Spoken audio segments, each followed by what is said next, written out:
ಎಲ್ಲರೂ ಹೇಳ್ತಾರೆ okay sunflower ಆಯಿಲ್ಗೆ ಹೈ ಸ್ಮೋಕ್ ಪಾಯಿಂಟ್ ಇದೆ, ಸೊ ಹಾಗಾಗಿ ನಾವು ಎಷ್ಟೇ ಫ್ರೈ ಮಾಡಲಿಕ್ಕೆ ಅದು ಯೂಸ್ ಮಾಡಿದರೂ ಕೂಡ ಅದರದ್ದು ಕೆಮಿಕಲ್ ಚೇಂಜಸ್ ಏನೂ ಆಗಲ್ಲ ಅಂತ ಹೇಳ್ತಾರೆ. But that is irrelevant. ಎಣ್ಣೆ ನೀವು ಹೊರಗಡೆ ಇಟ್ಟು ನೋಡಿ 2-3 ತಿಂಗಳಲ್ಲಿ ಅದು ಹಾಳಾಗುತ್ತೆ ಅಂತ ಹೇಳಿದ್ದೇನೆ. ಸೊ ಅದರಲ್ಲಿರುವಂಥ ಆ ಫ್ರೀ ಫ್ಯಾಟಿ ಆಸಿಡ್ ಏನಿದೆ ಅದನ್ನು ಸ್ಟೆಬಿಲೈಸ್ ಮಾಡಲಿಕ್ಕೆ ಅಂತೇಳಿ ಅದು ಹೈ ಟೆಂಪರೇಚರ್ಲಿ ಹೀಟ್ ಮಾಡಿ ಆಲ್ರೆಡಿ ಬಿಸಿ ಮಾಡಿ ಉಪಯೋಗ ಮಾಡಿರೋ ಎಣ್ಣೆನೇ ನಮಗೆ ಮಾರ್ಕೆಟಲ್ಲಿ ಸಿಗೋದು. ನೀವು ಗ್ರೌಂಡ್ನಟ್ ಆಯಿಲ್ ತಗೊಳ್ತೀರಾ, ಕೋಕೋನಟ್ ಆಯಿಲ್ ತಗೊಳ್ತೀರಾ, ತುಂಬ ಒಳ್ಳೆಯದು.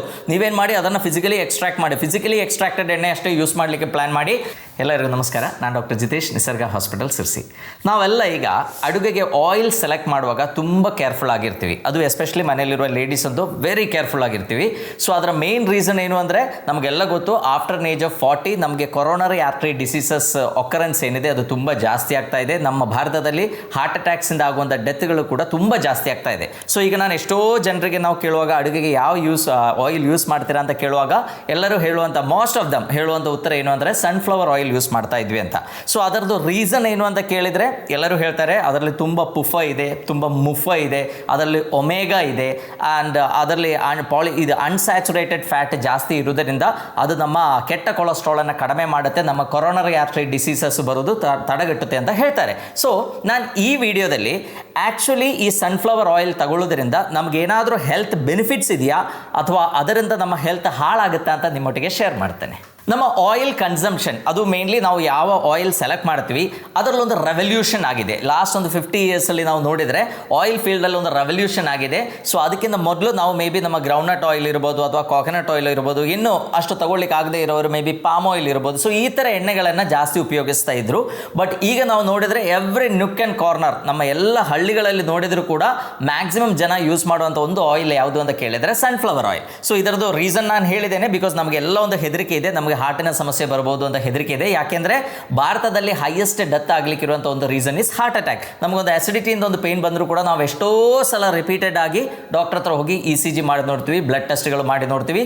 And regularly after age of 40 ನಾವು ಮಾಡುವಂಥ ರಕ್ತ ಟೆಸ್ಟ್ ಯಾವುದು ಅಂದರೆ cholesterol levels, total lipid profile ಏನಿದೆ ಅದು ಚೆಕ್ ಮಾಡಿ. ನಮಗೆಲ್ಲರಿಗೂ ಗೊತ್ತು ಈಗ LDL ಅಂದರೆ ಏನು ಅಂತ ಗೊತ್ತು, HDL ಅಂದರೆ ಏನು ಅಂತ ಗೊತ್ತು, VLDL ಏನು ಅಂತ ಗೊತ್ತು, ಟ್ರೈಗ್ಲಿಸರೈಡ್ ಏನು ಅಂತ ಗೊತ್ತು, ಟೋಟಲ್ ಕೊಲೆಸ್ಟ್ರಾಲ್ ಏನು ಅಂತಾನು ಎಲ್ಲರಿಗೂ ಗೊತ್ತಿದೆ. ಸೊ ಅದರಲ್ಲಿ ಏನಾದರೂ ಒಂದು ಏರುಪೇರು ಆದ ಕೂಡಲೇ we get varied thinking that okay ಅದರಿಂದ ನಮಗೆ ಹಾರ್ಟ್ ಅಟ್ಯಾಕ್ ಬರುವಂಥ ಸಾಧ್ಯತೆ ಇದೆ ಅಂತ ಒಂದು ಹೆದರಿಕೆ ಇದೆ.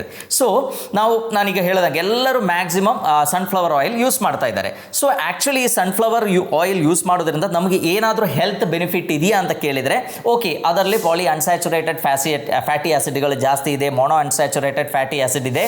ಸೊ ಅದರಿಂದ ನಿಮ್ಮ LDL ಲೆವೆಲ್ ಕಂಟ್ರೋಲ್ ಆಗ್ಬೋದು, ನಿಮ್ಮ ಟೋಟಲ್ ಕೊಲೆಸ್ಟ್ರಾಲ್ ಲೆವೆಲ್ ಕಂಟ್ರೋಲ್ ಆಗ್ಬೋದು. ಬಟ್ ಇಷ್ಟೆಲ್ಲ ಆದರೂ ಕೂಡ ಓಕೆ ಅದರಲ್ಲಿ ಇನ್ನು ಜಾಸ್ತಿ ವೈಟಮಿನ್ E ಕೂಡ ಇದೆ, ನಮ್ಮ ಸ್ಕಿನ್ ಹೆಲ್ತ್ ನಮ್ಮ ಏಜಿಂಗಿಗೆಲ್ಲ ಅದು ಹೆಲ್ಪ್ ಆಗಬಹುದು ಪ್ಯೂರ್ ಆಗಿರುವಂಥ ಸನ್ಫ್ಲವರ್ ಸೀಡ್ ಆಯಿಲ್ ತಗೊಂಡ್ರೆ.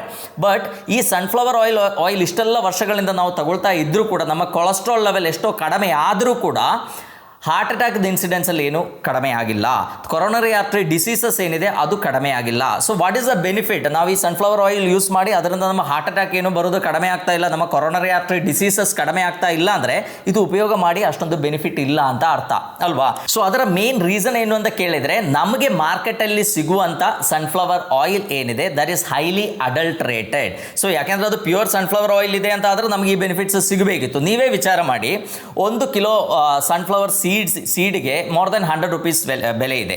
ಸೊ ಅಟ್ಲೀಸ್ಟ್ ಒಂದು 3 kg ಸೀಡ್ ಇದ್ದರೆ ಮಾತ್ರ 1 ಲೀಟರ್ ಸನ್ಫ್ಲವರ್ ಆಯಿಲ್ ರೆಡಿ ಮಾಡಲಿಕ್ಕೆ ಆಗುತ್ತೆ. 1 ಲೀಟರ್ ಸನ್ಫ್ಲವರ್ ಆಯಿಲ್ಗೆ 100ರಿಂದ 200 ರೂಪಾಯಿ ಒಳಗೆ ಇದೆ, ಆ್ಯಂಡ್ 1 kg ಸೀಡ್ಗೆ 100 ರೂಪಾಯಿಗಿಂತ ಜಾಸ್ತಿ ಇದೆ. ಸೊ ಹೇಗೆ ಪಾಸಿಬಲ್ ಆಗುತ್ತೆ? ನಮಗೆ 1 ಲೀಟರ್ ಪ್ಯೂರ್ ಸನ್ಫ್ಲವರ್ ಆಯಿಲ್ ಮಾಡಬೇಕು ಅಂದಿದ್ರೆ ಮಿನಿಮಮ್ 300ರಿಂದ 500 ರೂಪಾಯಿ ಖರ್ಚಾಗುತ್ತೆ. ಆ್ಯಂಡ್ ಸೊ ದ್ಯಾಟ್ ನಮಗೆ ಮಾರ್ಕೆಟಲ್ಲಿ ಸಿಗುವಂಥ ಸನ್ಫ್ಲವರ್ ಆಯಿಲ್ ಏನಿದೆ ದಟ್ ಈಸ್ ಹೈಲಿ ಅಡಲ್ಟ್ರೇಟೆಡ್ ಅಂತ ನಮಗೆ ಇದರಿಂದಾನೇ ಗೊತ್ತಾಗುತ್ತೆ. ಬಿಕಾಸ್ ಅದರದ್ದು ರಾ ಮೆಟೀರಿಯಲ್ ಕಾಸ್ಟ್ ಏನಿದೆ ಅದಕ್ಕಿಂತ ಕಡಿಮೆ ಇಲ್ಲಂತೂ ಆಯಿಲ್ ರೆಡಿ ಮಾಡಿ ಕೊಡ್ಲಿಕ್ಕಾಗಲ್ಲ. That is a common fact. So ಅದು ನಾವು ಅರ್ಥ ಮಾಡ್ಕೋಬೇಕು. ನಮಗೆ ಸಿಗುವಂಥ sunflower oil can be highly adulterated and highest adulteration ಆಗೋದು ಕಾಟನ್ ಸೀಡ್ ಆಯಿಲ್ ಇಂದ. So cotton seed oil use ಮಾಡಿ ಇದು ಅಡಲ್ಟ್ರೇಟ್ ಆಗುತ್ತೆ. That is the first aspect. ಈಗ ಸೆಕೆಂಡ್ ಪಾಯಿಂಟ್ ನೋಡಿದ್ರೆ ಸನ್ಫ್ಲವರ್ ಆಯಿಲ್ ಕೂಡ ಟೈಪ್ಸ್ ಇದೆ. ಕೆಲವುದರಲ್ಲಿ ಲಿನೋಯಿಕ್ ಆಸಿಡ್ ಜಾಸ್ತಿ ಇದೆ, ಕೆಲವುದರಲ್ಲಿ ಒಲಿಕ್ ಆಸಿಡ್ ಜಾಸ್ತಿ ಇದೆ, ಕೆಲವುದರಲ್ಲಿ ಸ್ಟಿಯರಿಕ್ ಆಸಿಡ್ ಜಾಸ್ತಿ ಇದೆ. ಸೊ ಈ ಥರ ಟೈಪ್ಸ್ ಇದೆ. ಬಟ್ ನಮ್ಮ ಭಾರತದಲ್ಲಿ ವೇರ್ ನಮಗೆ ಅಷ್ಟೊಂದು ಎಕನಾಮಿಕಲಿ ನಮ್ದು ಅಷ್ಟೊಂದು ಹೈ ಸ್ಟ್ಯಾಂಡರ್ಡ್ಸ್ ಇಲ್ಲ. ಸೊ ಹಾಗಾಗಿ ಕಡಿಮೆಯಲ್ಲಿ ಸಿಗೋದೇ ಜಾಸ್ತಿ ಖರ್ಚಾಗುತ್ತೆ. ಆಗುತ್ತೆ. ಸೊ ನಮ್ಮಲ್ಲಿ ಹೈಯೆಸ್ಟ್ ಸಿಗೋದು ಲಿನೋಯಿಕ್ ಆ್ಯಸಿಡ್ ಹೈ ಇರುವಂಥ ಸನ್ಫ್ಲವರ್ ಆಯಿಲ್ ನಮ್ಮಲ್ಲಿ ಹೈ ಸಿಗುತ್ತೆ.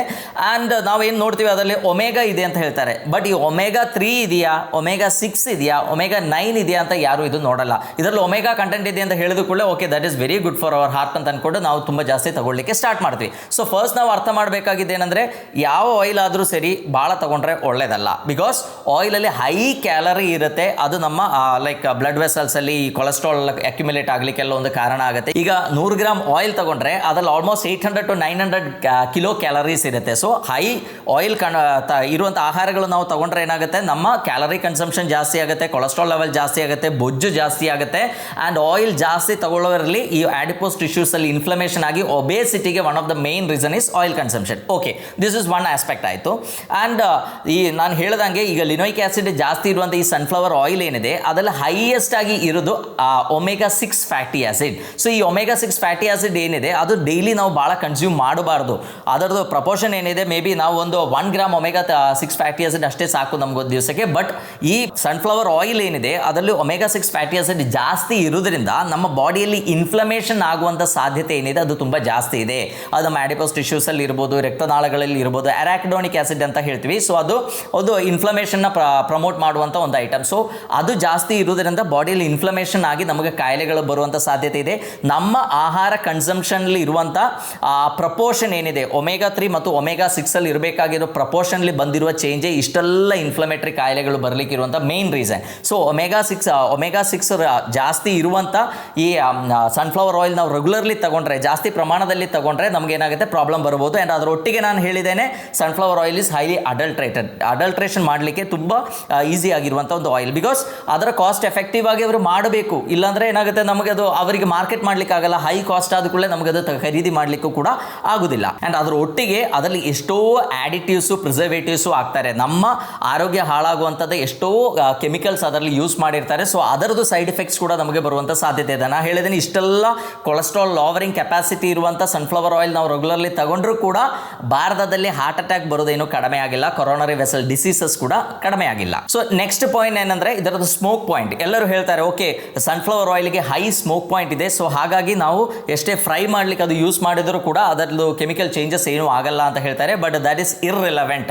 ಸೊ ಅದರಲ್ಲಿ ಕಾರ್ಬನ್ ಡಬಲ್ ಬಾಂಡ್ಸ್ ಜಾಸ್ತಿ ಇದೆ, ಅನ್ಸ್ಯಾಚುರೇಟೆಡ್ ಫ್ಯಾಟಿ ಇದೆ. ಸೊ ಅದು ಹೀಟ್ ಮಾಡುವಾಗ ಅದರದ್ದು ಕಾರ್ಬನ್ ಬಾಂಡ್ಸ್ ಬ್ರೇಕ್ ಆಗಿ ಅದರದ್ದು ಸ್ಟ್ರಕ್ಚರ್ ಚೇಂಜ್ ಆಗುವಂಥ ಸಾಧ್ಯತೆ ತುಂಬ ಜಾಸ್ತಿ ಇದೆ. ಈಗ ಅದರಲ್ಲಿ ಇರುವಂಥ ಫ್ರೀ ಫ್ಯಾಟಿ ಆಸಿಡ್ಸ್ ಏನಿದೆ ಅದರಿಂದಾನೇ ಈ ಒಂದು ಎಣ್ಣೆಗೆ ರ್ಯಾನ್ಸಿಡ್ ಆಗೋದು, ಎಣ್ಣೆ ಹಾಳಾಗುತ್ತೆ ಅಂತ ಹೇಳ್ತೀವಲ್ಲ ನಾವೀಗ ಕೊಕೊನಟ್ ಆಯಿಲ್ ಏನಾದರೂ ಇಟ್ಟರೆ ಅದು ಸ್ವಲ್ಪ ದಿವಸದಲ್ಲಿ ಹಾಳಾಗುತ್ತೆ. ಸೊ ಅದರದ್ದು ಮೇನ್ ರೀಸನ್ ಅಂದರೆ ಅದರಲ್ಲಿ ಇರುವಂಥ ಫ್ರೀ ಫ್ಯಾಟಿ ಆಸಿಡ್ಸ್. ಸೊ ಅದೇ ಥರ ಈಗ ನ್ಯಾಚುರಲಿ ನಾವೀಗ ಒಂದು ಸನ್ಫ್ಲವರ್ ತಂದು ಅದು ಮಿಲ್ಲಿಗೆ ತಗೊಂಡೋಗಿ ಅದರಿಂದ ಎಣ್ಣೆ ಎಕ್ಸ್ಟ್ರಾಕ್ಟ್ ಮಾಡಿ ನಾವು ಹೊರಗಡೆ ಇಟ್ಟರೆ ಒಂದು 3-4 ತಿಂಗಳಲ್ಲಿ ಅದು ಹಾಳಾಗುತ್ತೆ. ಬಟ್ ನೀವು ಮಾರ್ಕೆಟಿಂದ ತಗೊಂಡು ಬಂದಿರುವ ಸನ್ಫ್ಲವರ್ ಆಯಿಲ್ ನೀವು ಎಷ್ಟು ದಿವಸ, ಎಷ್ಟು ತಿಂಗಳ, ಎಷ್ಟು ವರ್ಷ ಹೊರಗಡೆ ಇಟ್ಟರೂ ಕೂಡ ಅದು ಹಾಳಾಗೋದಿಲ್ಲ. ಸೊ ಅದರದ್ದು one of the main reason ಏನು ಅಂದರೆ ಅದು ಎ ಮೋಡ್ ಆಫ್ ಎಕ್ಸ್ಟ್ರಾಕ್ಷನ್ ಅಂತ ಹೇಳ್ತೀವಿ. ನಾವು ಫಿಸಿಕಲಿ ಎಕ್ಸ್ಟ್ರಾಕ್ಟೆಡ್ ಆಗಿರುವಂಥ ಎಣ್ಣೆ ತಗೊಂಡ್ರೆ ಅದರಲ್ಲಿರುವಂಥ ಬೆನಿಫಿಟ್ಸ್ ಓಕೆ ಸನ್ಫ್ಲವರಲ್ಲಿ ಒಳ್ಳೆ ಹೆಲ್ತ್ ಬೆನಿಫಿಟ್ಸ್ ಇದೆ, ಒಳ್ಳೆ ಲೈಕ್ ವೈಟಮಿನ್ ಇ ಲೆವೆಲ್ಸ್ ಜಾಸ್ತಿ ಇದೆ, ನಾವು ಹೇಳಿರುವಂಥ ಎಲ್ಲ ಒಳ್ಳೆ ಕೊಲೆಸ್ಟ್ರಾಲ್ನ ಕಡಿಮೆ ಮಾಡಲಿಕ್ಕೆ ಕೆಪಾಸಿಟಿ ಇರುವಂಥ ಎಷ್ಟೋ ನ್ಯೂಟ್ರಿಯೆಂಟ್ಸ್ ಅದರಲ್ಲಿದೆ. ಬಟ್ ನಮಗೆ ಸಿಗುವಂಥ ಮಾರ್ಕೆಟಲ್ಲಿ ಸಿಗುವಂಥ ಎಣ್ಣೆ ಏನಿದೆ that is highly adulterated and chemically extracted. ಯಾಕೆಂದರೆ ಫಿಸಿಕಲ್ ಎಕ್ಸ್ಟ್ರಾಕ್ಷನ್ ಮಾಡುವಾಗ ಕಂಪ್ಲೀಟ್ಲಿ ಆ ಸೀಡಲ್ಲಿರುವಂಥ ಎಣ್ಣೆ ತೆಗಿಲಿಕ್ಕಾಗಲ್ಲ. ಈಗ ಒಂದು ಕಾಕೊನಟ್ ನಾವು ಮಿಲ್ಲಿಗೆ ತೊಗೊಂಡೋಗಿ ಎಷ್ಟೇ ಅದು ಜಜ್ಜಿ ಅದು ಕ್ರಷ್ ಮಾಡಿ ಏನೇ ಮಾಡಿ ಅದರಲ್ಲಿ ಎಣ್ಣೆ ತೆಗೆದ್ರು ಅರೌಂಡ್ 5% ಆಯಿಲ್ ಅದರಲ್ಲಿ ಬಾಕಿ ಇದ್ದೇ ಇರುತ್ತೆ. ಅದು ನಿಮಗೆ ಅದರದ್ದು ವೇಸ್ಟ್ ಏನಿದೆಯಲ್ಲ ಅದು ನಾವು ತಗೊಂಡು ನೋಡುವಾಗ ಅದರಲ್ಲಿ ಗೊತ್ತಾಗುತ್ತೆ ಅದರಲ್ಲಿ ಎಣ್ಣೆದ ಅಂಶ ಇರುತ್ತೆ. ಬಟ್ ಈ ಒಂದು ಮಾರ್ಕೆಟ್ ಮಾಡುವವರಿಗೆ ಏನಾಗಬೇಕು ಅದರಲ್ಲಿರುವಂಥ ಕಂಪ್ಲೀಟ್ ಎಣ್ಣೆ ಎಕ್ಸ್ಟ್ರಾಕ್ಟ್ ಆಗಬೇಕು. ಸೊ ಹಾಗಾಗಿ ಅವ್ರು ಏನು ಮಾಡ್ತಾರೆ ಅದು ಕೆಲವು ಕೆಮಿಕಲ್ ಎಕ್ಸ್ಟ್ರಾಕ್ಷನ್ ಪ್ರಾಸೆಸ್ಗೆ ಕಳಿಸ್ತಾರೆ. ಸೊ ಹಾಗಾಗಿ ಏನಾಗುತ್ತೆ ಅದರಲ್ಲಿರುವ ಕಂಪ್ಲೀಟ್ ಎಣ್ಣೆ ಎಕ್ಸ್ಟ್ರಾಕ್ಟ್ ಆಗುತ್ತೆ. ಬಟ್ ಅದರಲ್ಲಿ ಇರುವಂಥ ಆ್ಯಕ್ಚುಲ್ ಮೆಡಿಸಿನಲ್ ಪ್ರಾಪರ್ಟೀಸ್ ಏನಿದೆ ಅದೆಲ್ಲ ಹಾಳಾಗ್ಬಿಡುತ್ತೆ. ಸೊ ನಮಗೆ ಏನು ಅದರದ್ದು ಆ್ಯಕ್ಚುಲ್ ಬೆನಿಫಿಟ್ ಏನಿದೆ ಅದು ಸಿಗಲ್ಲ. ಸೊ ಈ ಸ್ಮೋಕ್ ಪಾಯಿಂಟ್ ನಾ ಹೇಳಿದ್ದೇನೆ ಅಂತ ಎಷ್ಟೋ ಸಲ ನಮಗೆ ಬಿಸಿ ಮಾಡಲಿಕ್ಕೆ ಅಥವಾ ಫ್ರೈ ಮಾಡಲಿಕ್ಕೆ ಈ ಸನ್ಫ್ಲವರ್ ಆಯಿಲ್ ಇಸ್ ತುಂಬ ಒಳ್ಳೆಯದು ಅಂತ ಹೇಳ್ತಾರೆ. ಬಟ್ ನಾವು ಒಂದು ಅರ್ಥ ಮಾಡಬೇಕಾಗಿದೆ ಏನಂದರೆ ಎಣ್ಣೆ ರೆಡಿಯಾಗಿ ಬಾಟಲ್ ಆಗಿ ನಮ್ಮ ಮನೆ ಬರೋದ್ರೊಳಗೆ ಅದು 250 ಡಿಗ್ರಿ ಸೆಲ್ಸಿಯಸ್ ಮೇಲೆ ಹೀಟ್ ಮಾಡಿರ್ತಾರೆ. ಸೊ ಅದು ಯಾಕೆ ಮಾಡಿರ್ತಾರೆ ಅಂತಂದರೆ ನಾವು ಫಸ್ಟ್ ಹೇಳಿದ್ದೇನೆ, ಎಣ್ಣೆ ನೀವು ಹೊರಗಡೆ ಇಟ್ಟು ನೋಡಿ 2-3 ತಿಂಗಳಲ್ಲಿ ಅದು ಹಾಳಾಗುತ್ತೆ ಅಂತ ಹೇಳಿದ್ದೇನೆ. ಸೊ ಅದರಲ್ಲಿರುವಂಥ ಆ ಫ್ರೀ ಫ್ಯಾಟಿ ಆಸಿಡ್ ಏನಿದೆ ಅದನ್ನು ಸ್ಟೆಬಿಲೈಸ್ ಮಾಡಲಿಕ್ಕೆ ಅಂತೇಳಿ ಅದು ಹೈ ಟೆಂಪರೇಚರಲ್ಲಿ ಹೀಟ್ ಮಾಡಿ ಆಲ್ರೆಡಿ ಬಿಸಿ ಮಾಡಿ ಉಪಯೋಗ ಮಾಡಿರೋ ಎಣ್ಣೆನೇ ನಮಗೆ ಮಾರ್ಕೆಟಲ್ಲಿ ಸಿಗೋದು. ಸೊ ಹಾಗಾಗಿ ಈ ಥರ ಸನ್ಫ್ಲವರ್ ಆಯಿಲ್ ತಗೊಳ್ಳೋದ್ರಿಂದ ನಮ್ಮ ಹಾರ್ಟ್ ಬೆನಿಫಿಟ್ಸ್ ಅಂದರೆ ಕೊರೋನರಿ ವೆಸಲ್ಸ್ ಡಿಸೀಸಸ್ ಬರೋದೇನೋ ನಮಗೆ ತಡೆಗಟ್ಟಲಿಕ್ಕೆ ಆಗಲ್ಲ. ಬಟ್ ನಾವೇನು ಮಾಡ್ತೀವಿ, usually we go behind all advertisement. ನಮ್ಮ ಮನಸ್ಸಲ್ಲಿ ಏನಾದರೂ ಒಂದು ಲೈಕ್ ಒಂದು ಐಟಮ್ ನಮಗೆ ನೆನಪಿರಬೇಕು, ಅಂಗಡಿಗೆ ಹೋದಾಗ ಓಕೆ ಸನ್ಫ್ಲವರ್ ಆಯಿಲ್ ತಗೊಂಡ್ರೆ ಮಾತ್ರ ನಮ್ಮ ಮನೆಯಲ್ಲಿರೋರಿಗೆ ಎಲ್ಲರಿಗೂ ಹಾರ್ಟ್ನ ಹೆಲ್ತ್ ಇಂಪ್ರೂವ್ ಆಗುತ್ತೆ ಅಂತ ಅದು ರಿಪೀಟೆಡ್ ಆಗಿ ಅಡ್ವರ್ಟೈಸ್ಮೆಂಟ್ ಬಂದು ಏನಾಗಿದೆ, ನಾವು ಅದರ ಹಿಂದೆ ಹೋಗ್ತಾ ಇದ್ವಿ. ಈಗ ಅದರಲ್ಲಿ ಬಿಸಿ ಮಾಡುವಾಗ ಸನ್ಫ್ಲವರ್ ಆಯಿಲ್ ಹೀಟ್ ಮಾಡುವಾಗ ಅದರಿಂದ ಬರುವಂಥ ಎಷ್ಟೋ ಆಲ್ಡಿಹೈಡ್ಸ್ ಇದೆ, ದೇ ಆರ್ ವೆರಿ ಟಾಕ್ಸಿಕ್. ಈ ಆಲ್ಡಿಹೈಡ್ಸ್ ರೆಗ್ಯುಲರ್ಲಿ ನಾವು ತಗೊಂಡ್ರೆ ಏನಾಗುತ್ತೆ, ನಮಗೆ ಭಾಳಷ್ಟು ಜೆನೆಟಿಕ್ ಪ್ರಾಬ್ಲಮ್ ಕೂಡ ಬರುವಂಥ ಸಾಧ್ಯತೆಗಳಿದೆ. ಆ್ಯಂಡ್ ಅಲ್ಝಿಮರ್ಸ್ ಕಾಯಿಲೆಗಳಿಗೂ ಕೂಡ this is one of the main reason. ಈಗ ಅಮೆರಿಕದಿಂದ ನಮಗೆ ಸನ್ಫ್ಲವರ್ ಆಯಿಲ್ ನಾವು ತಗೊಂಡು ಇಷ್ಟೆಲ್ಲ ಭಾರತದಲ್ಲಿ ಇರೋರೆಲ್ಲ ಸನ್ಫ್ಲವರ್ ಆಯಿಲ್ ಯೂಸ್ ಮಾಡ್ತಾ ಇದ್ದಾರೆ. ಅಮೆರಿಕಕ್ಕೆ ಇಲ್ಲಿಂದ ವರ್ಜಿನ್ ಕಾಕೋನಟ್ ಆಯಿಲ್ ಎಕ್ಸ್ಪೋರ್ಟ್ ಆಗ್ತಾ ಇದೆ. So what is the fund behind that? ನೀವೇ ವಿಚಾರ ಮಾಡಿ ನೋಡಿ. ಅಲ್ಲಿರೋರು ವರ್ಜಿನ್ ಕಾಕೋನಟ್ ಆಯಿಲ್ ಈಗ ಜಾಸ್ತಿ ಪ್ರಿಫರ್ ಮಾಡ್ತಾ ಇದ್ದಾರೆ. ಎಷ್ಟೋ companies virgin coconut oil soft gel ಇಲ್ಲಿಂದ ಎಕ್ಸ್ಪೋರ್ಟ್ ಮಾಡ್ತಾ ಇದ್ದಾರೆ ಅಮೆರಿಕಕ್ಕೆ. ಯಾಕೆ? ಅದು ತಗೊಂಡ್ರೆ ನಮಗೆ ಅಲ್ಝಿಮರ್ಸ್ ಡಿಸೀಸಸ್ ಬರಲ್ಲ, ನಮ್ಮ ಬ್ರೈನಿಗೆ ತುಂಬ ಒಳ್ಳೆಯದು. ಅದರಲ್ಲಿರುವಂಥ ಮೀಡಿಯಂ ಚೈನ್ ಫ್ಯಾಟಿ ಆಸಿಡ್ಸ್ ಏನಿದೆ ದಟ್ ಇಸ್ ವೆರಿ ಗುಡ್. ಅದರಲ್ಲಿರುವಂಥ lauric acid is very good. ನಮಗೆ ಎಷ್ಟೋ ಹೆಲ್ತ್ ಬೆನಿಫಿಟ್ಸ್ ಇದೆ ಅಂತ ಅವರಿಗೆ ಅರ್ಥ ಆಗಿದೆ. ಬಟ್ ನಾವೇನು ಮಾಡ್ತಾ ಇದ್ದೀವಿ, ಇದೇ ಸನ್ಫ್ಲವರ್ ಆಯಿಲ್ ಯಾರೇ ಮಾರ್ಕೆಟ್ ಮಾಡಿದ್ರು ಕೂಡ, ಎಷ್ಟೇ ಅಡಲ್ಟ್ರೇಟೆಡ್ ಇದ್ರೂ ಕೂಡ, ಎಷ್ಟೇ ಕೆಮಿಕಲ್ಸ್ ಹಾಕಿದ್ರು ಕೂಡ, ಎಷ್ಟೇ ಕೆಮಿಕಲಿ ಎಕ್ಸ್ಟ್ರಾಕ್ಟೆಡ್ ಆಗಿದ್ರು ಕೂಡ ನಾವೇನು ಮಾಡ್ತೀವಿ, ಆ ಸನ್ಫ್ಲವರ್ ಅಂತ ಬ್ರ್ಯಾಂಡ್ ಹಿಂದೆ ಹೋಗಿ ನಾವು ಅದನ್ನು ರೆಗ್ಯುಲರ್ಲಿ ಯೂಸ್ ಮಾಡ್ತಾ ಇರ್ತೀವಿ. ಆ್ಯಂಡ್ ನಮ್ಮೆಲ್ಲ ಮನೆಗಳಲ್ಲೂ ಕೂಡ ನಾವು ನೋಡಿದರೆ ನಮಗೆ ಗೊತ್ತಾಗುತ್ತೆ, ನಾವೆಲ್ಲ ಯೂಸ್ ಮಾಡೋದು ರಿಫೈನ್ಡ್ ಆಯಿಲ್ಸ್. ಅಂದರೆ ಅದರಲ್ಲಿ ಇರುವಂಥ ಕಲರ್ ಏನಿದೆ ಆ ಕಲರ್ನ ಕೂಡ ಎಲಿಮಿನೇಟ್ ಮಾಡಲಿಕ್ಕೆ, ಈವನ್ ಅಡಲ್ಟ್ರೇಷನ್ ಆದರೂ ಕೊಕೊನಟ್ ಈ ಕಾಟನ್ ಸೀಡ್ ಆಯಿಲ್ ಏನಾದರೂ ಮಿಕ್ಸ್ ಮಾಡಿದ್ರು ಕೂಡ ಕಲರ್ಲೆಸ್ ಆದ್ರೆ ಮಾತ್ರ ನಾವು ಪ್ರಿಫರ್ ಮಾಡ್ತೀವಿ. That is a common tendency of people. So ಹಾಗಾಗಿ ಏನು ಮಾಡ್ತಾರೆ, ಅದನ್ನು ಬ್ಲೀಚ್ ಕೂಡ ಮಾಡ್ತಾರೆ. ಸೊ ಬ್ಲೀಚ್ ಮಾಡಿದ್ರೆ ಕಲರ್ಲೆಸ್ ಆಗುತ್ತೆ, ಏನೂ ವಾಸನೆ ಇರಲ್ಲ, ಆ್ಯಂಡ್ ಎಷ್ಟು ವರ್ಷ ಬೇಕಾದ್ರೂ ಅದು ಇಟ್ಕೊಳ್ಳಿಕ್ಕೂ ಆಗುತ್ತೆ. ಸೊ ಹಾಗಾಗಿ ಆ ಕೆಮಿಕಲ್ ಟ್ರೀಟ್ಮೆಂಟ್ ಆಗಿರುವಂಥ ವೇಸ್ಟೇ ನಾವು ಹೈಯೆಸ್ಟ್ ತಗೊಳ್ತಾ ಇರೋದು. ಆ್ಯಂಡ್ ನಿಮಗೆ ನಾನು ಫಸ್ಟ್ ಹೇಳಿರೋ ಪಾಯಿಂಟ್ ಏನಿದೆ ಅಂದರೆ ಅದರ ಕಾಸ್ಟಲ್ಲೇ ನಮಗೆ ಅರ್ಥ ಆಗುತ್ತೆ, ಇಟ್ ಈಸ್ ನಾಟ್ ಪ್ರಾಪರ್ ಆಗಿರುವಂಥ ಸನ್ಫ್ಲವರ್ ಆಯಿಲ್ ಅಲ್ಲ ನಮಗೆ ಸಿಗ್ತಾ ಇರೋದು ಅಂತ. ಈಗ for example 1 litre coconut oil ಏನಿದೆ ಅದಕ್ಕೊಂದು 250 ರೂಪೀಸ್ ಇರ್ಬೋದು. ಆ್ಯಂಡ್ ನಾವೀಗ ಡ್ರೈ ಕಾಕೋನಟ್ ನಾವು ತಗೊಂಡು ಹೋದರೆ ಮೇ ಬಿ 1.5 kg ಕಾಕೋನಟ್ ಬೇಕಾಗ್ಬೋದು. ಅಂದರೆ ಡ್ರೈ ಕಾಕೋನಟ್ ಬೇಕಾಗ್ಬೋದು, ಕೊಬ್ಬರಿ ಬೇಕಾಗ್ಬೋದು ನಮಗೆ 1 ಲೀಟರ್ ಎಣ್ಣೆ ಸಿಗಲಿಕ್ಕೆ. ಸೊ 1.5 kg ಕೊಬ್ಬರಿಗೆ ಅಂದರೆ may be around 150 to 175 rupees ಆಗ್ಬೋದು. ಓಕೆ, ನಮಗೆ ಎಣ್ಣೆ ರೆಡಿಯಾಗಿ ಬರೋ ತನಕ ಮೇ ಬಿ 250 ರೂಪೀಸ್ ಜೆನ್ಯೂನ್ ನಮಗೆ ಬಿಲೀವ್ ಮಾಡಲಿಕ್ಕೆ ಆಗುತ್ತೆ. ಓಕೆ, 150 ರೂಪಾಯಿ ಇರುವಂಥ ಕೊಬ್ಬರಿ ಕೊಟ್ಟು ಅವರದ್ದು ಚಾರ್ಜಸ್ಸು, ಪ್ಯಾಕಿಂಗ್ ಚಾರ್ಜಸ್ಸು ಎಲ್ಲ ತಗೊಂಡು ನಮಗೆ 250 ರೂಪೀಸ್ದು ಎಣ್ಣೆ ಸಿಗ್ತಾ ಇದೆ. ಬಟ್ ಈ ಕೇಸಲ್ಲಿ ನಾವು ನೋಡಿದರೆ 1 kg ಸನ್ಫ್ಲವರ್ ಸೀಡ್ ಏನಿದೆ ಅದಕ್ಕೆ 100 ರೂಪಾಯಿ ಇದೆ. 3 kg ಸನ್ಫ್ಲವರ್ ಸೀಡ್ ಬೇಕು, 300 ರೂಪಾಯಿ ಅಲ್ಲೇ ಆಯಿತು. 300 ರೂಪಾಯಿ ರಾ ಮೆಟೀರಿಯಲ್ ಆಗುವಂಥ ಈ ಸನ್ಫ್ಲವರ್ ಆಯಿಲ್ ಏನಿದೆ ಅದು ನಮಗೆ 130 ರೂಪಾಯಿ 150 ರೂಪಾಯಿಗೆ ಸಿಗಲಿಕ್ಕೆ ಸಾಧ್ಯನೇ ಇಲ್ಲ. ಸೊ ಅದು ನಾವು ಅರ್ಥ ಮಾಡ್ಕೋಬೇಕು. ನಾವು ಯಾವಾಗಲೂ ಕಾಸ್ಟ್ ಕಡಿಮೆ ಇರೋ ಐಟಮ್ ಹಿಂದೆ ಹೋಗಿ ನಾವು ಲಾಸ್ಟ್ಗೆ ಏನು ಮಾಡ್ತೀವಿ ಅಂದರೆ ನಮ್ಮ ಇರುವ ದುಡ್ಡೆಲ್ಲ, ನಾವು ಸೇವ್ ಮಾಡಿರೋ ದುಡ್ಡೆಲ್ಲ ಆಸ್ಪತ್ರೆಗೆ ಕೊಡುವಂಥ ಕಂಡೀಷನ್ ಬರುತ್ತೆ. ಸೊ ಹಾಗಾಗಿ ನಾವು ಏನು ಅರ್ಥ ಮಾಡಬೇಕು ಅಂದರೆ, ಒಂದು ರಿಫೈನ್ಡ್ ಆಯಿಲ್ ಒಳ್ಳೆಯದಲ್ಲ, ಎರಡನೇದು ನಾವು ಜಾಸ್ತಿ ಆಯಿಲ್ ತಗೊಳ್ಳೋದೇ ಒಳ್ಳೆಯದಲ್ಲ. ತುಂಬ ಆಯಿಲ್ ತಗೊಂಡ್ರೂ ಕೂಡ ಅದರಲ್ಲಿರುವಂಥ ಕ್ಯಾಲರೀಸ್ ಇರ್ಬೋದು, ಕೆಲವು ಟ್ರಾನ್ಸ್ ಫ್ಯಾಟ್ ಇರ್ಬೋದು, ಅದೆಲ್ಲ ನಮಗೆ ಹೆಲ್ತ್ಗೆ ಪ್ರಾಬ್ಲಮ್ ಕ್ರಿಯೇಟ್ ಆಗ್ಬೋದು. ಆ್ಯಂಡ್ ಈ ಸನ್ಫ್ಲವರ್ ಆಯಿಲಲ್ಲಿ ಅನ್ಸ್ಯಾಚುರೇಟೆಡ್ ಫ್ಯಾಟ್ ಇದೆ ಅಂತ ಹೇಳಿ ನಾವು ಅದರ ಹಿಂದೆ ಹೋಗೋದು ಕೂಡ ಅಷ್ಟು ಒಳ್ಳೆಯದಲ್ಲ. ಅನ್ಸ್ಯಾಚುರೇಟೆಡ್ ಫ್ಯಾಟ್ ಇದ್ದಾಗಲೇ ಅದು ಹೀಟ್ ಮಾಡಿದಾಗ ಅದು ಲೈಕ್ ಕಾರ್ಬನ್ ಬಾಂಡ್ಸ್ ಡಿವೈಡ್ ಆಗಿ ನಮಗೆ ಆಲ್ಡಿಹೈಡ್ಸು ಈ ಥರ ಲೈಕ್ ಕೆಮಿಕಲ್ಸ್ ಎಲ್ಲ ಕ್ರಿಯೇಟ್ ಆಗುತ್ತೆ. ಆ್ಯಂಡ್ ನಾವೀಗ ಇಲ್ಲಿ ನಮ್ಮ ಸುತ್ತಮುತ್ತಲು, ನಾ ಇರೋದು ಸಿರ್ಸಿಯಲ್ಲಿ, ಸೊ ಇಲ್ಲಿ ಸುತ್ತಮುತ್ತಲು ನಾವು ಎಷ್ಟೋ ಕ್ಯಾಂಪ್ಗಳನ್ನು ಮಾಡಿದ್ವಿ. ಕ್ಯಾಂಪ್ ಮಾಡಿದಾಗ ನಮಗೆ ಗೊತ್ತಾಗಿದ್ದೊಂದು ವಿಷಯ ಏನಂದರೆ, ಇಲ್ಲಿ like high coconut oil consume ಮಾಡ್ತಾರೆ, ತುಂಬ ತುಪ್ಪ ಕೂಡ ತಿಂತಾರೆ. ನಾನು ಅವರ ಕೊಲೆಸ್ಟ್ರಾಲ್ ಲೆವೆಲ್ ನೋಡುವಾಗ ಓಕೆ ಹೈ ಕೊಲೆಸ್ಟ್ರಾಲ್ ಇದೆ, 250 ಮೇಲೆ ಕೊಲೆಸ್ಟ್ರಾಲ್ ಇದೆ, LDL ಸ್ವಲ್ಪ ಜಾಸ್ತಿ ಇದೆ, ಓಕೆ ಮೇ ಬಿ 120, 125 LDL ಇದೆ, ಅಬೌವ್ 100 LDL ಇದೆ. ಬಟ್ HDL ನೋಡಿದಾಗ ದ್ಯಾಟ್ ಈಸ್ ವೆರಿ ಹೈ. ಎಲ್ಲರಿಗೂ ಕೂಡ 55ಕ್ಕಿಂತ ಜಾಸ್ತಿ HDL ಇದೆ. ಸೊ ಅವ್ರದ್ದು ಹಾರ್ಟ್ ಅಟ್ಯಾಕ್ದು ಒಕರೆನ್ಸ್ ನೋಡುವಾಗ ಹಾರ್ಟ್ ಅಟ್ಯಾಕ್ ತುಂಬ ಕಡಿಮೆ ಇದೆ. ಈಗ ನಾವು ಬ್ಯಾಂಗ್ಳೂರ್ ಅಂತ ಸಿಟಿಯಲ್ಲಿ ಎಲ್ಲಿ ಕಂಪ್ಲೀಟ್ಲಿ ಸನ್ಫ್ಲವರ್ ಆಯಿಲ್ ಯೂಸ್ ಮಾಡ್ತಾರೋ ಅವ್ರದ್ದು ನಾವು ನೋಡುವಾಗ LDL ಲೆಸ್ ದ್ಯಾನ್ 100 ಇದೆ, ಆ್ಯಂಡ್ HDL ಕೂಡ ಕಂಪ್ಯಾರಿಟಿವ್ಲಿ ಕಡಿಮೆ ಇದೆ. ಸೊ ಈ ಪಾಲಿ ಅನ್ಸ್ಯಾಚುರೇಟೆಡ್ ಫ್ಯಾಟ್ ಇರುವಾಗ ಅದು ಓಕೆ LDLನ ಕಡಿಮೆ ಮಾಡುತ್ತೆ ಅಂತ ಪ್ರೂವ್ ಮಾಡಿದ್ದಾರೆ. But at the same time ಅದರೊಟ್ಟಿಗೆ HDL ಕೂಡ ಕಡಿಮೆ ಆಗುತ್ತೆ. ಸೊ ಹೈ ಡೆನ್ಸಿಟಿ ಲೈಪೋಪ್ರೋಟೀನ್ಸ್ ಕಡಿಮೆ ಇದ್ದಾಗ ಈವನ್ LDL ಕಡಿಮೆ ಇದ್ದರೂ ಕೂಡ ನಮಗೆ ಕೊರೋನರಿ ಆರ್ಟರಿ ಡಿಸೀಸ್ ಬರುವಂಥ ಸಾಧ್ಯತೆ ಏನಿದೆ ಅದು ತುಂಬ ಜಾಸ್ತಿ ಆಗುತ್ತೆ. ಬಿಕಾಸ್ ಅದರಲ್ಲೂ omega-6 ಫ್ಯಾಟಿ ಆಸಿಡ್ ಕೂಡ ಜಾಸ್ತಿ ಇದೆ, ಅರಾಕ್ನೋನಿಕ್ ಜಾಸ್ತಿ ಇದೆ, ಅರಾಕ್ನೋನಿಕ್ ಆಸಿಡ್ ಜಾಸ್ತಿ ಇದೆ. ಸೊ ನಮ್ಮ ಬಾಡಿಯಲ್ಲಿ ಇನ್ಫ್ಲಮೇಷನ್ ಆಗುವಂಥ ಸಾಧ್ಯತೆ ಕೂಡ ಜಾಸ್ತಿ ಇದೆ. ಆ್ಯಂಡ್ ಈ ಥರ ಎಲ್ಲ ಕಾಯಿಲೆಗಳಿಗೆ ಐಟಿಸ್ ನಾವು ಹೇಳ್ತೀವಲ್ಲ, ಐಟಿಸ್ ಅಂದರೆ ಇನ್ಫ್ಲಮೇಷನ್, ಅದು ಈಗ ಹೈಯೆಸ್ಟ್ ನಮ್ಮ ಆಡಿಪೋಸ್ ಟಿಶ್ಯೂಸಲ್ಲಿ ಇನ್ಫ್ಲಮೇಷನ್ ಇರೋದ್ರಿಂದಾನೆ ನಮಗೆ ಬೊಜ್ಜು ಜಾಸ್ತಿ ಕಂಡು ಬರ್ತಾ ಇದೆ.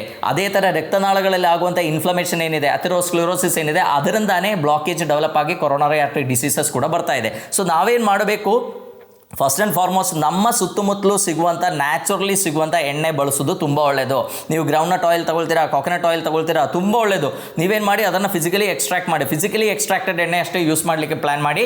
ಆ್ಯಂಡ್ ನೀವೇ ಬೇಕಾದರೆ ಎಲ್ಲಾದರೂ ಮಿಲ್ಲಿಗೆ ತೊಗೊಂಡೋಗಿ ಗೊಬ್ಬರ ತೊಗೊಂಡು ಮಿಲ್ಲಿಗೆ ತೊಗೊಂಡೋಗಿ ಕೊಟ್ಟರೆ ಅದರಲ್ಲಿ ಫಿಸಿಕಲಿ ಎಕ್ಸ್ಟ್ರಾಕ್ಷನ್ ಮಾಡಿ ಕೊಡ್ತಾರೆ. ಆ್ಯಂಡ್ ಈಗ ಈ ಅವೇರ್ನೆಸ್ ಎಲ್ಲ ತುಂಬ ಜಾಸ್ತಿ ಆಗ್ತಾ ಇದ್ದಿದ್ದಕ್ಕೆ ಎಷ್ಟೋ ಕಡೆ ಮಿಲ್ಲುಗಳಿದೆ, ಅಲ್ಲಿ ಹೋದರೆ ನ್ಯಾಚುರಲ್ ಇರುವಂಥ ಕೊಕೊನಟ್ ಆಯಿಲ್, ಗ್ರೌಂಡ್ನಟ್ ಆಯಿಲ್ ನಮಗೆ ಸಿಗುತ್ತೆ. So but we always go behind colour ಇರಬಾರ್ದು, ಚೆನ್ನಾಗಿರಬೇಕು. ಈಗ ಒಂದು ಅನ್ನ ತಗೊಳ್ಳುವಾಗ ಕೂಡ, ಅಕ್ಕಿ ತಗೊಳ್ಳುವಾಗ ಕೂಡ ನಾವೇನು ಮಾಡ್ತೀವಿ, ಒಳ್ಳೆ ಪಾಲಿಶ್ಡ್ ಆಗಿ ಬೆಳ್ಳಗಿರುವ ಅಕ್ಕಿ ಹಿಂದೆ ಹೋಗ್ತೀವಿ. So we always go behind the look. ಅದಕ್ಕೆ ಇಷ್ಟೆಲ್ಲ ಕಾಯಿಲೆಗಳು ಕೂಡ ನಮಗೆ ಜಾಸ್ತಿ ಆಗ್ತಾ ಇದೆ. ಸೊ ಇವತ್ತಿಂದ ನಾವು ಏನು ಅರ್ಥ ಮಾಡಬೇಕು ಅಂದರೆ, ಈ ಹಾಳಾಗುವ ಎಣ್ಣೆ ಏನಿದೆ, ರ್ಯಾನ್ಸಿಡ್ ಆಗುವ ಎಣ್ಣೆ ಏನಿದೆ, ಅದೇ natural oil actually. So natural ಇರೋದನ್ನು ತಗೊಳ್ಳಿಕ್ಕೆ ನಾವು ಯಾವಾಗಲೂ ಪ್ರಿಫರೆನ್ಸ್ ಕೊಡಬೇಕು.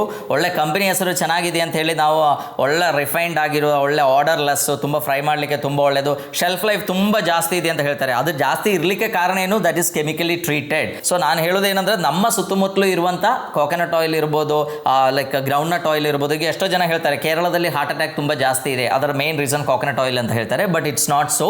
ಕೇರಳದಲ್ಲಿ ಇರುವಂಥ may be smoking can be one reason. And ಕೇರಳದಲ್ಲಿ ಈಗ ಇತ್ತೀಚೆಗೆ ಏನಾಗಿದೆ ಅಂದರೆ, ತುಂಬ ಬೇಕರೀಸ್ ಆಗಿಬಿಟ್ಟಿದೆ. ಆ ಕೇರಳ ಬೇಕರಿ ನೀವು ಎಲ್ಲೂ ಹೋದರೂ ಸಿಗುತ್ತೆ. Kerala parotta is world famous. So maida, ಮೊದಲು ನಾವು ಮರಗೆಣಸು ಅಥವಾ ಕೊಕೊನಟ್ಟು ಇದು ತಗೊಳ್ತಾ ಇದ್ರು. ಈಗ ನಾವೇನು ಮಾಡ್ತಾ ಇದ್ವಿ, ಸ್ಟೇಪಲ್ ಫುಡ್ ಅದಿತ್ತು, ಮರಗೆಣಸು ಸ್ಟೇಪಲ್ ಫುಡ್ ಇತ್ತು. ಬಟ್ ಈಗ Kerala parotta has become the staple food of Keralites. And ಅದರೊಟ್ಟಿಗೆ ಪಪ್ಸು ತುಂಬ ಕಾಮನ್ ಆಗಿದೆ ಎಲ್ಲ ಕಡೆ. ಈವನ್ ಬ್ಯಾಂಗ್ಳೂರಲ್ಲಿ ನಾವು ನೋಡಿದರೆ ಒಳ್ಳೆ ಹೋಟೆಲ್ ಎಷ್ಟು ರಶ್ ಇರುತ್ತೆ, ಅದಕ್ಕಿಂತ ಜಾಸ್ತಿ ಬೇಕರೀಸಲ್ಲಿ ಇರುತ್ತೆ. ಅಲ್ಲಿ ಪಪ್ಸ್ ಕಟ್ ಮಾಡಿ ಕೊಡ್ತಾರೆ, ಅದು ತಿಂತಾ ಇರ್ತಾರೆ. ಅದರಲ್ಲಿ ಡಾಲ್ಡ ತುಂಬ ಜಾಸ್ತಿ ಯೂಸ್ ಮಾಡ್ತಾ ಇದ್ದಾರೆ. ಸೊ ಈ ರೀಸನ್ಸಿಂದ ನಮಗೆ ಕಾರ್ಡಿಯಾಕ್ ಪ್ರಾಬ್ಲಮ್ ಜಾಸ್ತಿ ಆಗ್ತಾ ಇದೆ. ಅದು ಬಿಟ್ಟು ಕೊಕೊನಟ್ ತಗೊಳ್ಳೋದ್ರಿಂದ ಅಥವಾ ಗ್ರೌಂಡ್ನಟ್ ತಗೊಳ್ಳೋದ್ರಿಂದ ಅಲ್ಲ ನಮಗೆ ಈ ಪ್ರಾಬ್ಲಮ್ಸ್ ಬರ್ತಾ ಇರೋದು. ಆ್ಯಂಡ್ ಎಷ್ಟೋ ಆಯಿಲ್ಸ್, ಈಗ ರೈಸ್ ಬ್ರ್ಯಾನ್ ಆಯಿಲ್, ಸೊ ಅದು ಕೂಡ ಫಿಸಿಕಲಿ ಎಕ್ಸ್ಟ್ರಾಕ್ಟ್ ಮಾಡಿದರೆ ತುಂಬ ಒಳ್ಳೆಯದು. ಬಟ್ ನಾವೇನು ಮಾಡ್ತೀವಿ, ಫಿಸಿಕಲಿ ಎಕ್ಸ್ಟ್ರಾಕ್ಟ್ ಮಾಡಿದರೆ ಒಂದು ಕಾಸ್ಟ್ ಎಫೆಕ್ಟಿವ್ ಇರಲ್ಲ, ಅದು ಜಾಸ್ತಿ ಆಗುತ್ತೆ. ಆ್ಯಂಡ್ ಎರಡನೇದು ಏನಂದರೆ, ಅದರದ್ದು ಆ ಸ್ಮೆಲ್ ಏನಿದೆ ಅದು ನಮ್ಗೆ ಅದೇ ಥರ ಫೀಲ್ ಆಗುತ್ತೆ. ಈಗ ಕೊಕೊನಟ್ ಆಯಿಲ್ ಒಂದು ಸ್ವಲ್ಪ ದಿವಸ ಯೂಸ್ ಮಾಡಿದ ಕೂಡಲೇ ಏನಾಗುತ್ತೆ, ಅದರದ್ದು ಸ್ಮೆಲ್ ಲೈಕ್ ಅದರ ಸ್ವಲ್ಪ ದಿವಸ ಆದ ಕೂಡಲೇ ಅದರಲ್ಲಿ ಆ ಒಂದು ರ್ಯಾನ್ಸಿಡಿಟಿ ಡೆವಲಪ್ ಆಗುತ್ತೆ, ನಮ್ಗೆ ಯೂಸ್ ಮಾಡೋಕ್ಕಾಗಲ್ಲ. ಆ್ಯಂಡ್ ಸ್ವಲ್ಪ ಹಾಳಾದರೂ ಸಾಕು, ನಮ್ಗೆ ಇಮಿಡಿಯೇಟ್ಲಿ ಗೊತ್ತಾಗ್ಬಿಡುತ್ತೆ. ಬಟ್ ಸನ್ಫ್ಲವರ್ ಆಯಿಲ್ ಹಾಗೆಲ್ಲ. ಸೊ ಅದು ಬ್ಲೀಚ್ ಆಗಿರುತ್ತೆ, ಅದರಲ್ಲಿ ಕೆಮಿಕಲ್ ಟ್ರೀಟ್ಮೆಂಟ್ ಆಗಿರುತ್ತೆ. ಆ್ಯಂಡ್ ಅದರಲ್ಲಿ ಕಾಟನ್ ಸೀಡ್ ಆಯಿಲ್ ಕೂಡ ಹಾಕಿರ್ತಾರೆ. ಆ್ಯಂಡ್ ನಮಗೆ ಅದು ಗೊತ್ತಾಗೋದೇ ಇಲ್ಲ. ಎಷ್ಟೇ ದಿವಸ ಇಟ್ಟರೂ ಕೂಡ ಸನ್ಫ್ಲವರ್ ಆಯಿಲ್ ಫ್ರೆಶ್ ಆಗೇ ಇರುತ್ತೆ. ಆ್ಯಂಡ್ ಪಾಮ್ ಆಯಿಲ್ ಒಳ್ಳೆಯದು ಅಂತ ನಾನು ಹೇಳಲ್ಲ, ಅದು ಕೂಡ ನೀವು ಚೇಂಜ್ ಮಾಡಬೇಕು. ನಮ್ಮ ಸುತ್ತಮುತ್ತಲು ಸಿಗುವಂಥ ಗ್ರೌಂಡ್ನಟ್ ಆಯಿಲ್ ಇರ್ಬೋದು, ಕೊಕೊನಟ್ ಆಯಿಲ್ ಇರ್ಬೋದು, ಈ ಥರ ಐಟಮ್ಸನ್ನು ನಾವು ಜಾಸ್ತಿ ಬಳಸಬೇಕು. ಸೊ ಓವರಾಲ್ ನಾವು ಹೇಳಿದರೆ, ಎಣ್ಣೆ ತಗೊಳ್ಳೋದು ಅಷ್ಟು ಜಾಸ್ತಿ ಎಣ್ಣೆ ತಗೊಳ್ಳೋದು ಒಳ್ಳೆಯದಲ್ಲ. ಬಿಕಾಸ್ ಎಣ್ಣೆಯಲ್ಲಿ ಹೈ ಕ್ಯಾಲರಿ ಇರುತ್ತೆ. ನಮ್ಮ ಕೊಲೆಸ್ಟ್ರಾಲ್ ಇಂಬ್ಯಾಲೆನ್ಸ್ ಆಗಲಿಕ್ಕೆ ಅದು ಮೇನ್ ರೀಸನ್ ಆಗ್ಬೋದು. ಸೊ ಎಷ್ಟು ಎಣ್ಣೆ ಕಡಿಮೆ ಮಾಡಲಿಕ್ಕಾಗುತ್ತೋ ತುಂಬ ಒಳ್ಳೆಯದು. ಈಗ 1 ಟೇಬಲ್ ಸ್ಪೂನ್ ಎಣ್ಣೆ ಅಂದರೆ 15 ಗ್ರಾಮ್ ಇದೆ ಅಂತ ಇಟ್ಕೊಳ್ಳಿ. ಸೊ ಅದರಲ್ಲಿ ಈಗ ಒಂದು ಒಲಿಕ್ ಆ್ಯಸಿಡ್ ಜಾಸ್ತಿ ಇರುವಂಥ ಸನ್ಫ್ಲವರ್ ಆಯಿಲ್ ಆದರೆ ಅದರಲ್ಲಿ ಒಮೆಗಾ 6 ಏನಿದೆ, ದಟ್ ಈಸ್ ಆಲ್ಮೋಸ್ಟ್ ಒಂದು 10 ಗ್ರಾಮ್ ಒಮೆಗಾ 6 ಫ್ಯಾಟಿ ಆಸಿಡ್ ಇರುತ್ತೆ. ಸೊ ಈ 10 ಒಮೆಗಾ 6 ಫ್ಯಾಟಿ ಆಸಿಡ್ ಅಂದರೆ ಅದರ ಪ್ರಪೋರ್ಷನ್ ಅಲ್ಲೇ ಮಿಸ್ಮ್ಯಾಚ್ ಆಗೋಯ್ತು. ನಮಗೆ ಇನ್ಫ್ಲಮೇಷನ್ ಬರುವಂಥ ಸಾಧ್ಯತೆ ಏನಿದೆ ಅದು ತುಂಬ ಜಾಸ್ತಿ ಆಗ್ತಾ ಇದೆ. ಸೊ ನಮ್ಮ ಈ ಸನ್ಫ್ಲವರ್ ಆಯಿಲ್ ಏನಿದೆ ಅದು ತುಂಬ ಒಳ್ಳೆಯದು ಅಂತ ಹೇಳಿ ಎಲ್ಲರೂ ಸನ್ಫ್ಲವರ್ ಆಯಿಲ್ಗೆ ಚೇಂಜ್ ಆಗಬೇಕು ಅಂತ ಇಲ್ಲ. ನಮಗೆ ಮಾರ್ಕೆಟಲ್ಲಿ ಸಿಗುವಂಥ ಸನ್ಫ್ಲವರ್ಗೆ ಒಳ್ಳೆ ಹೆಲ್ತ್ ಬೆನಿಫಿಟ್ಸ್ ಇದ್ದರೂ ಕೂಡ ನಮಗೆ ಮಾರ್ಕೆಟಲ್ಲಿ ಸಿಗುವಂಥ ಸನ್ಫ್ಲವರ್ ಆಯಿಲ್ ಅಷ್ಟೇನು ಒಳ್ಳೆಯದಲ್ಲ. ಸೊ ನಮ್ಮ ಸುತ್ತಮುತ್ತಲು ನ್ಯಾಚುರಲಿ ಸಿಗುವಂಥ ಆಯಿಲ್ ಇದ್ದರೆ ಅದನ್ನು ನಿಮ್ಮ ಅಡುಗೆಗೆ ಬಳಸಿ ಅಂತ ಹೇಳ್ತಾ ಎಲ್ಲರಿಗೂ ಧನ್ಯವಾದ.